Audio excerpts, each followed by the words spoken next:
Hey everyone, welcome back to my channel. তোমাদের সাথে আমি অনেক দিন পর আরেকটা ব্লগ শেয়ার করছি। তো আমাদের এটা পুরীতে ব্যাক করার দিন। তো আমরা সকালবেলা বেরিয়েছি একটু ঘোরাফেরা করতে, আর কিছু টুকটাক কেনাকাটা রয়েছে সেগুলোও করব। তো এখন বেরিয়ে আমরা সি বিচের দিকটা থেকে ঘুরে নিয়েছি। তো ভাবছি একটু রুমে যাব, তারপরে আমরা আবার স্নান করতেও বেরোবো। তবে খুব একটা বেশি স্নান করার খুব একটা ইচ্ছে নেই। মেয়ে বারবার বলছে, তো আমার হাজব্যান্ড বলছে আজকে যদি স্নান করি তো জামা কাপড় ভেজা থাকবে, সেভাবে হয়তো শুকাবে না। কিন্তু ওখানে গেছি মানে স্নান তো করবই। তো গিয়েছিলাম সমুদ্রে, স্নান করে এসে আমরা আজকে নিয়েছি ভেজ থালি আর একটা ডিম সেদ্ধ নিয়েছি আমার মেয়ের জন্য। বিকেলে ঘুম থেকে উঠে আমরা বেরিয়েছি, আমাদের রাতে ট্রেন রয়েছে। তো এটা হোলি স্পেশাল ট্রেন দিয়েছে। তো আমাদের আজকে যেভাবে বাড়ি ফিরতে চাই, আর ভালো লাগছিল না, ওখানে প্রায় এক সপ্তাহ আমাদের হয়ে গেছিলো। তো আমরা গাঙ্গুরামে গেছি, আমাদের খাজা নেব। প্রায় আমরা 6.5 কেজির ওপর খাজা নিয়েছি। তো যেতে যেতে আমরা চপও খেলাম, আর তারপরে মনে হলো একটু সিঙ্গারা নিই। তারপরে একটা দারুণ জিনিস দেখলাম, সেটা হচ্ছে কি সমুদ্রের আরতি হচ্ছে।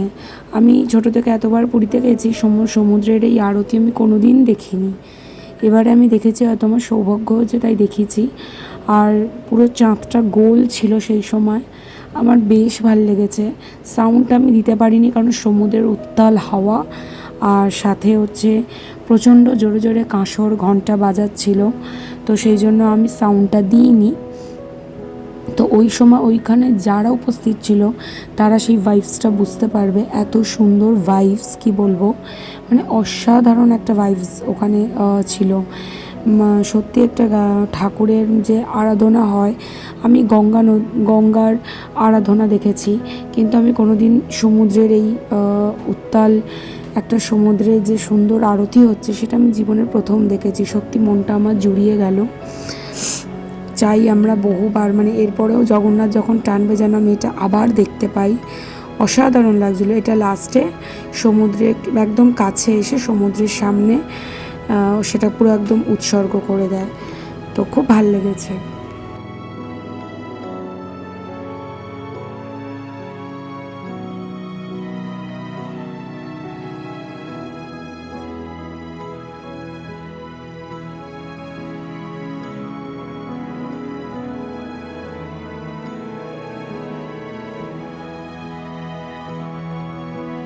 দেন তারপরে মনে হলো একটু ঝালমুড়ি খাই, আর ঝালমুড়ি বানানোটা দেখে বেশ টেম্পটিং লাগছে, কি সুন্দর করে ওরা সাজিয়ে রেখেছে।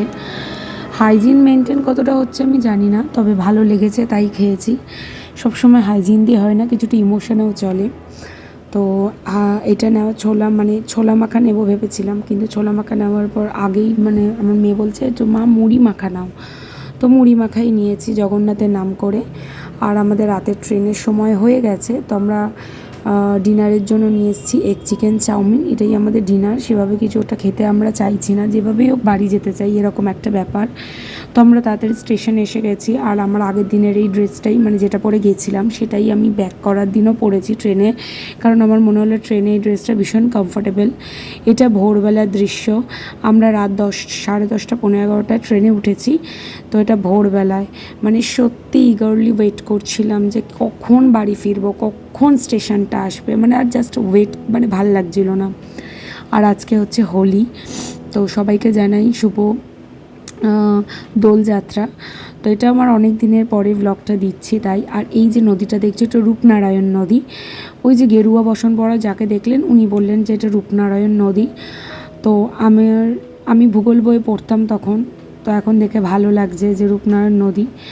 তো আমরা মানে এবার মানে এটা কি বলবো, বাড়ি ফেরার যে একটা সুন্দর যে হয় না, মানে কতটা তৃষ্ণা, এই বাড়ি ফিরবো এরকম একটা তৃষ্ণা। সত্যি বাড়ি ফিরে মানে আমি জাস্ট শান্তি। আমরা নেমেই জাস্ট দোলটাতে মানে গাড়ি থেকে নেমেই আমরা হোলি খেলতে নেমে গেছি, আর কোনো দিকে তাকাইনি, জাস্ট হ্যাপি হোলি।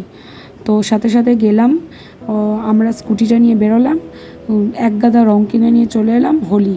জাস্ট লাগেজটা রেখে আমি ওই একই ড্রেস, আমার হাজব্যান্ড ওই একই ড্রেস, আমার মেয়েও ওই ড্রেস পরেই বসে গেছে হোলি খেলতে।